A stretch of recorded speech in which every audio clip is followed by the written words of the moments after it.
Welcome to Center Hice Productions. It's February 18th, 2024. This is a review of the Washington Habs game. Capitals were in Montreal. Please first hit the likes and subscribes down in the right-hand corner. That would be muchly appreciated. And no, I'm not wearing any Montreal memorabilia. I don't feel like I need to do that continually. I have tons of stuff when I get my studio reset, but until that time comes, and that could be a ways down the road. Anywho, let's get to the game, and I'd muchly appreciate it. Hit the subscribe. We're trying to grow the channel. We have quality on this channel. There's 2 or 3 podcasts out there, maybe a few others that I can't mention. I just stick to the ones I like. Knuckles and Junkie. They stick to the facts. And Knuckles' style is more of a podcast that interviews ex-NHLers and NHLers. So it's a little different style, which I appreciate because he's got his own, a different program than the rest of us doing reviews. The Habs fully right now. So anyhow, game ended up 4-3. It was a very close game. Not a bad game. Good game. I do think Jake Allen fared. He deserved better. He kept the Habs in this thing because we had a putrid second period. We were just god awful in the second. First was half decent, and I don't know how in the second period we ended up tying the game in a period we played so poorly. Then, the battle was on in the third. This was a game we had a lot of missed opportunities, some good quality shots and missed opportunities. Bad habits of like Matheson having one side blinder on. I think he needs in the summer to go to that same program that Slab went to last year with the goggles to get his eyes going, or to ding. There's a pro player on the right side as well, because this has gone on all year, and this Alex Burrows and Marty should be all over this. Utilize your power play. Stop going to one side, and that's why we're getting shut down on the power play, because you're too damn predictable. We get lucky to get one in on the power play, thank God. Usually because it's a puck handler who's got a little more smarts and sets, anyhow. Again, that needs to be corrected, and why it's not, it's beyond me. Anyway, this game, I'll do the stats very quick. Okay, 4-3. So, scoring. Where are we? Oh, no, that's not what I wanted to do. Okay. Anyway, it was like I say, this game could have been a blowout at certain points, the quality of chances the Capitals had. Anyway, the scoring was 2-1 for the Capitals in the first. How the Habs tied it up in the second is beyond me. And then 2-1 for the Caps in the third, where that should have been different, because I felt the Habs played much better in the second half of that third period, and there were chances where they easily should have tied this and probably come out with a victory, because Allen deserved a victory. And it's like his team lets him down every time. And yes, Allen's had some weak games this year, and I think it's because you got this 3-goalie system. It's hurting the goalies in some senses. And a veteran goalie like himself, he's got to play more, and he's just too rushed. But last night he wasn't. He stood on his head last night. So when your goalie does stand on their head, you got to come up with a victory for them. And this was a game we should have won, because the Capitals are not much. I mean, really, let's be real. They're an aging team. First star was Anthony Mantha, 1 goal, 1 assist, +2. Suzuki, second star, 1 goal, and just even on the plus-minus. TJ Oshie, he had a goal, and he was even on the plus-minus as well. First period, scoring starts off with Anthony Mantha. He had a strong game for the Caps, assisted by Protas and Jensen. Arbor Jacki, what a beautiful goal. This was a bomb from the point. Nice pass from Roy and Armia. What a nice drop pass from Roy. But that shot, this is why Arbor Jacka, yes, he's got to improve on his defensive end, and it's coming. You're seeing improvements, but he still does get caught here and there. That still showed last night. But the rest of our defensive core made mistakes as well. He's not the only guy. But that bomb he's got from the point, that he's the only guy that's got a bomb like that. You got to utilize him on the power play. I mean, Kemper didn't see that shot. That's how hard the shot was. There was so much speed in that shot. So and perfectly placed. So good on Arbor.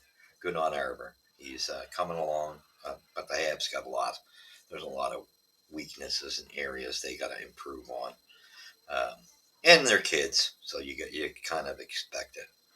So that's just no shocker. Sorry, my information here just disappeared on me because I got a garbage phone.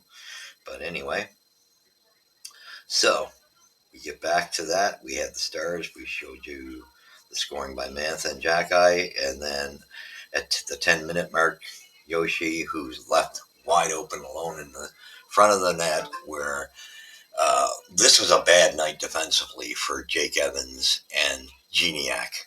Geniac, I could have torn my. It's a good thing I'm bald because I would have been bald 3 times over with Geniac's play in the defensive zone. But this was not a good night for Jake Evans in the defensive zone, and we always got a defenseman.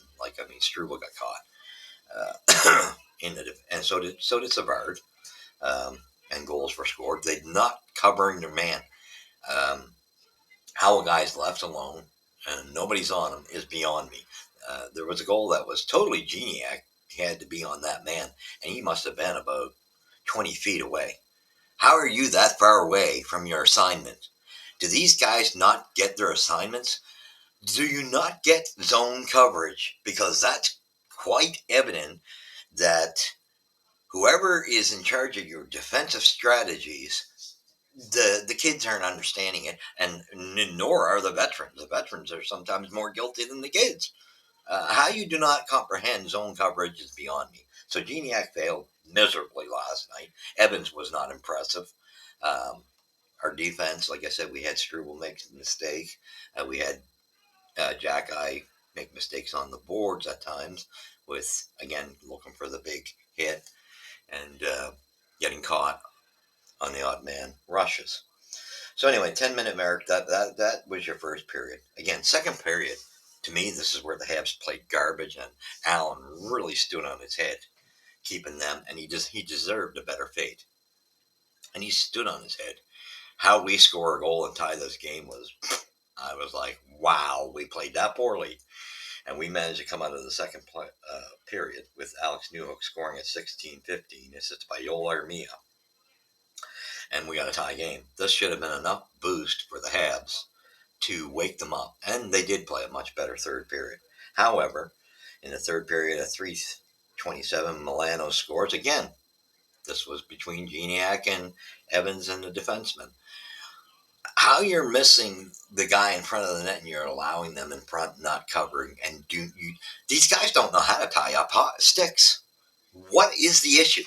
This tells me, I'm sorry to say, bottom dollar, your defense coach needs to be replaced this summer. We know your power play guy has got to be replaced this summer because there's certain messages. We got defensemen who are blind to one side when on the power play. We've got forwards and defensemen in the defensive zone that don't know what zone coverage means anymore. This is such an easy concept. I mean, I see it even from our veterans, like in New York the other night, and this goes on Matheson. How you're going around the net, I got no problem with you taking your man, but once he leaves your zone, let the forward take over the chase, and he just went right up to where the forward was, and you wonder why you get scored on because now you're out of position, right? Your job's in your zone, and this is what I'm trying to say. And Serrera does it quite a bit too.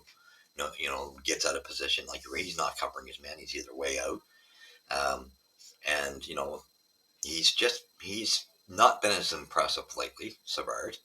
He's been making mistakes. He blocked a shot last night, but I think that was total accident. And not tying up the stick, he was responsible for a goal that way last night.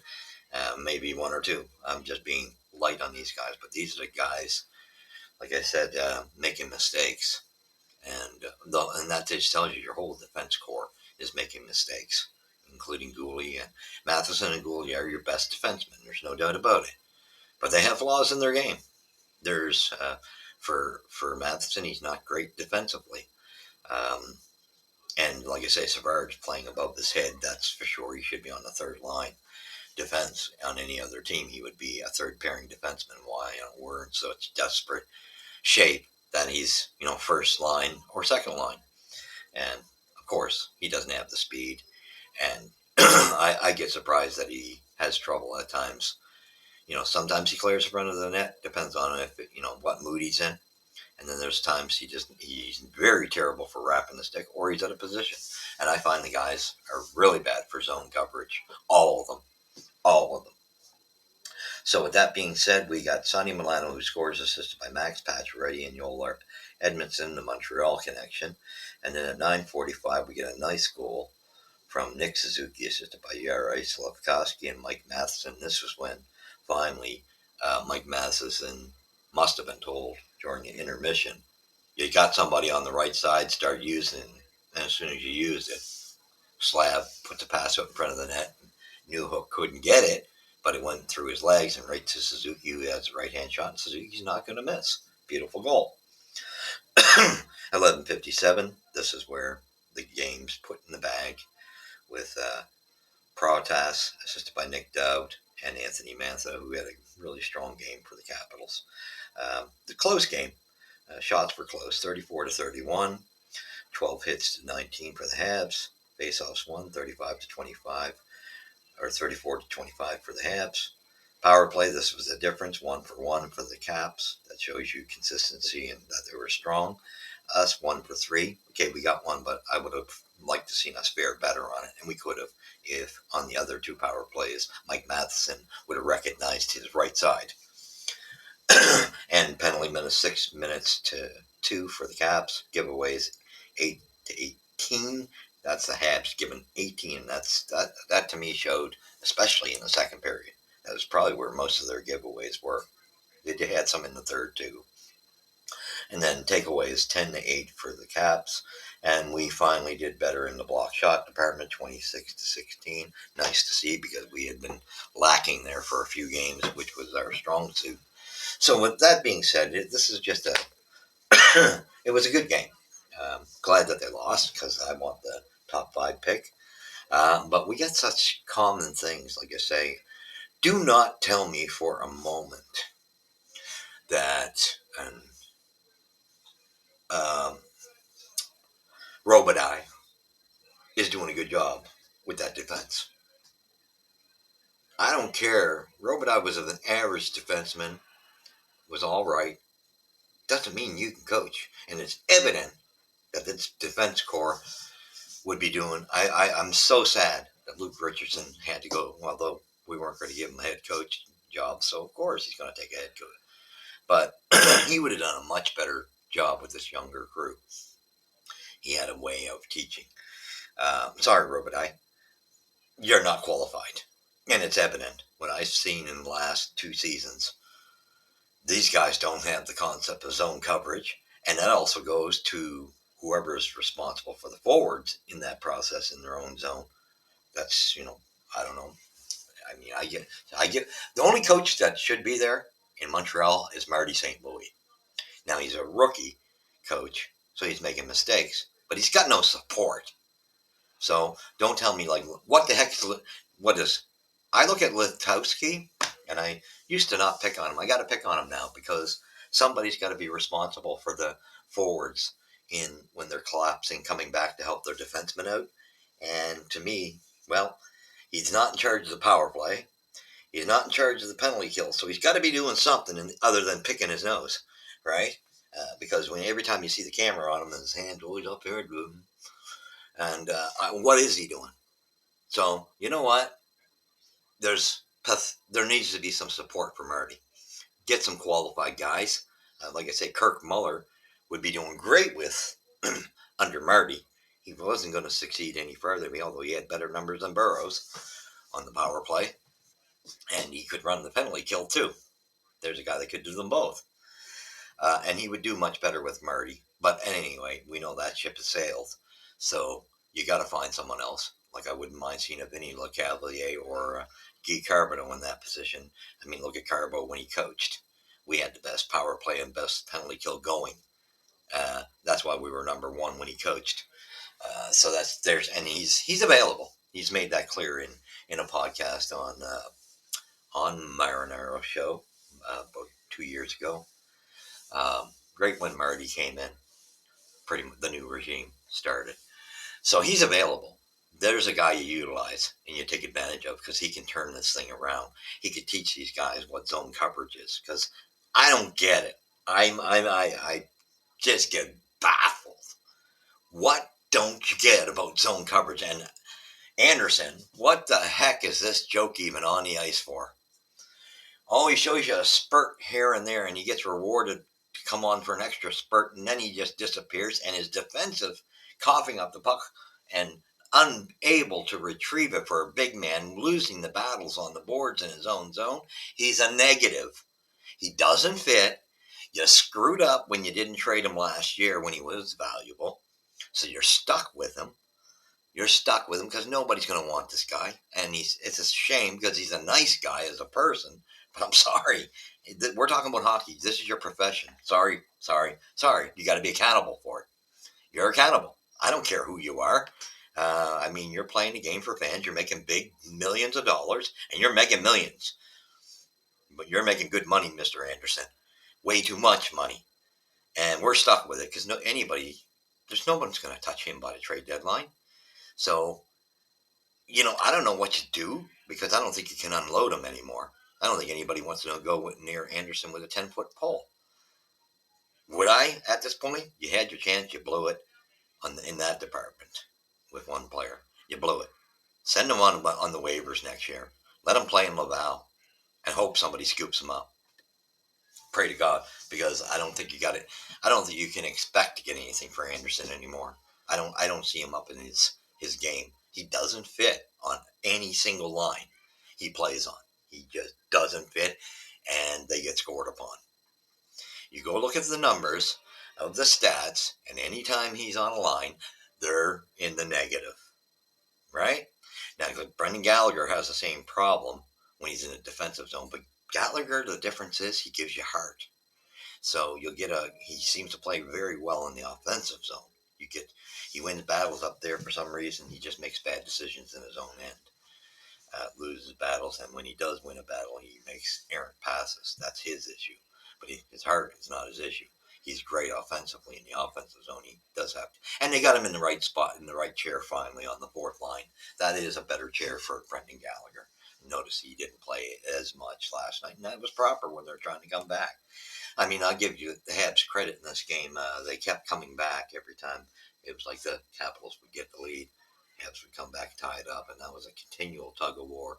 And they could have come out with the win because I feel bad because Slab missed a few, Suzuki missed a few, Caulfield missed a few, Armia missed a few, Newhook missed a few. He could have had more than what he had last night. Um, who else was there? That was pretty much. There was a lot of missed attempts, and you got to give Kemper some credit. No, there's no doubt Allen was the better goalie. He stood on his head, and he deserved a win last night. I didn't want Montreal to win because I wanted to tank, but I'm sitting there feeling so bad for this guy. It's like he can't catch a break when he does finally play good. This team finds a way to lose in front of him. Now, desperation was probably in Washington's head, and they got veterans, but they're so slow compared to us, and there's no reason why. And we had the chances. We just, again, I think a couple of those power plays had a Matheson had his eyesight, might have been a different story. That's got to be corrected. How do coaches not come down on that in the special teams? This has gone on all season. That he's got blinders on and all he wants to do is pass it to Suzuki and Caulfield. And you could see that there was a change on that power play in the third because passes it over Slab. There's a goal score. Suzuki gets one because of a pass from Slab. Slab seems to be good at pinpointing those passes, feeding Suzuki, although it was meant for Newhook. but it still was successful either way. Intelligence of, and that's what I give credit to Slav for. He passes it to somebody who's open. This is what I don't see from Matheson, and that's my knock against him. Way better defenseman than Petrie, I'll give him credit. But if you get the right offer from Mike Matheson or Savard, you take it. You can find a veteran defenseman in the offseason. Don't give me the garbage. Yes, Matheson is way better than Petrie, but he's not elite the way we're talking about, only because his numbers are up in the scoring department. But look at it, his numbers are way up in the plus minus too, aren't they? In the negative minus of goals being scored against when he's on the ice. So don't give me the garbage. His defensive game is not great. He's a great skater. He sets up plays when he's on the move very well. More so, I find effective. I find him more effective on 5-on-5 that way than he is on the power play, because I find he goes blind in the power play. That's why I think Jackeye, you've seen that bomb, and he's still making mistakes, but he's coming. You're starting to see his confidence come back, and he's starting to belt people. He put somebody on his ass last night, and it was a beautiful sight. And seeing Struble do the same, I like that 1-2 punch. I like Jackeye Struble. I like the grit, and Gouldy always brings that. But those two, they have, like they got a little more power in their hits. And Jackeye definitely the most solid. And then I'd say Struble right behind. At least those two will put people on their ass. That's what needs to happen. I give David Savard credit in that area too. Um, However, it's the rest of his game. And it's in front of the net where I see a big problem. And I've seen an improvement in Jackeye's game in that part of, he's clacking people now. He's starting to bang people in front of the net with that big body. That's what needed to happen, because he wasn't doing that before. And I think that was one of the things they wanted to see an improvement on. Struble, on the other hand, it's like he's got the strength, but he doesn't tie up the stick. That's the weakness of his game. Use that body and get those bodies out of there. Tie that stick up. Whereas Jackeye's got to still work on not going after that hit on the boards to make sure they're not outmanned. That's where his weakness is. But they're a bunch of young kids, and it's evident to me that Robitaille's not the man for your defensive core. That's a joke. Not everybody can teach it, and it's evident he can. You better get somebody with some experience there. Get yourself an experienced defensive coach, somebody experienced that can run that penalty kill and that power play, because your power play is still a joke to me. The way we're passing, we're moving that puck a lot better than we have, and we're not utilizing it because we got dumbasses who want to stay blind to one side, and that seems to be it. If you're going to keep going to Caulfield and Suzuki, the opposition knows this. So you got to use some common sense. Anytime we move it, we are moving our feet much better on it. But because we're playing that blind side game, we're not capitalizing fully. That's on your power play coach and your head coach, because you got to get on these guys. Veterans are doing this. It's the same thing. Zone coverage. None of them have this down. None of them. And that's why I say veterans got to be held more accountable too. Like Mike Matheson in New York the other night, I watched, but he's not the only one doing it. I'm just pinpointing the veterans, because Savard, he's out of place, not even covering his man in front of the net. A lot of times there's a free man, and a lot of goals are getting scored that way. But Matheson will chase a guy from the back end because he's got the speed, and I get that thought. But once you get to a point there with zone coverage and the guy's carrying the puck back out towards the point area, let your forward take over. You stay in your zone. The chase stops and you switch players. You stay in your zone. It's just common sense. And he just chased them all the way around. They got scored on that way because he wasn't in his position. And stop thinking that you're the only guy that can chase down a guy. Cover your zone with your speed. That's fine. But stop chasing the whole field. The whole circle is not your zone of the whole ice surface in your defensive zone. Like, that's just an example of a veteran. But like I said, he does other things. His efforts there. I'll give him credit. His efforts there. He's got he's horrible plus minus. Savard's not great that way himself. Savard is, I find, lacking in tying up sticks and out of position. And he can't be 10 feet away from the front of the net when he's on a penalty kill. And he's too slow. It takes him like a minute to clue in that the guy behind him in front of the net who he left open, he can't get there in time. Puck's been scored a minute ago. So, and he, like I said last night to me, I don't think he actually blocked the shot. I think it was accidental. But there's errors and the defense, and you understand it with a young defense. But if you get valuability and like the insult that was on one program I follow, and I'm losing respect for that individual, um, to comment because you got a collaborator that somehow twists your mind. You never used to be that way. And that's what I respected about you. You used to stick to your own mind. And your most pathetic collaborator, compared to your good ones, who got some hockey sense, you fall for this guy's BS. But for you to make a comment because people on your podcast are commenting they're not impressed with Mike Matheson and he should be traded or whatever, that's their opinion. They got a right to an opinion. Who the hell are you to call them idiots? I'll tell you what, you're the biggest idiot for calling them idiots. And you know who you are. I don't care if you'd like it or not, just because you were successful in your prior position. Doesn't mean I think it's gone to the head with this podcast because of you're a known name.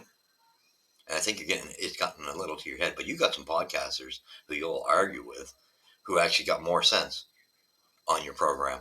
And then you listen to this donkey because he's got whatever this setup is in Montreal, that he's the reporter from Montreal, and he's got the least knowledge of the game out of all of your collaborators, and he's very biased and opinionated. But you can definitely tell there's a stronghold of his lack of knowledge, but he's a yes boy. I'm going to kiss the community, how would you say that? Organizational or people with money. I'm going to kiss their ass. And that's the way this guy operates from his opinions. How do you fall for that though yourself? You know better, and you've got you got sight. You got a half decent. That's why I like you. You do have a concept of the game. I think Knuckles taught this guy that well, and you're losing it because you gotten too cocky on your podcast because you carried your success. Well, I knock other ones when they're lying about trades and stuff like that and feeding bull crap with clickbait.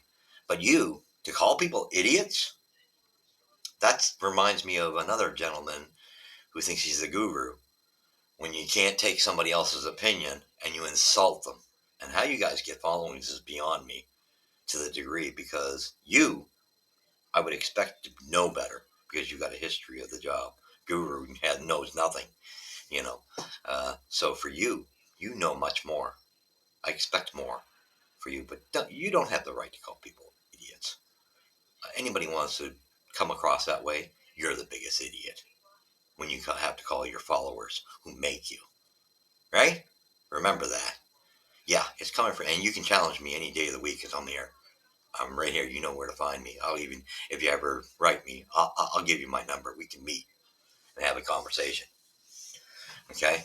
So I'm not a coward, where as you seem to have a coward that you listen to. So with that being said, Habs needs, I'm glad Tank lost. This is great for us. We get a better chance on the top five. But we got a lot of work. These coaches should not be there behind. Marty's the only guy that belongs, but he needs support with veteran coaching staff that know what they're doing because these guys are a joke that are coaching with him. We got nose picker, and then we got guy who's not experienced enough and was average as a defensive coach and evidently can't teach it.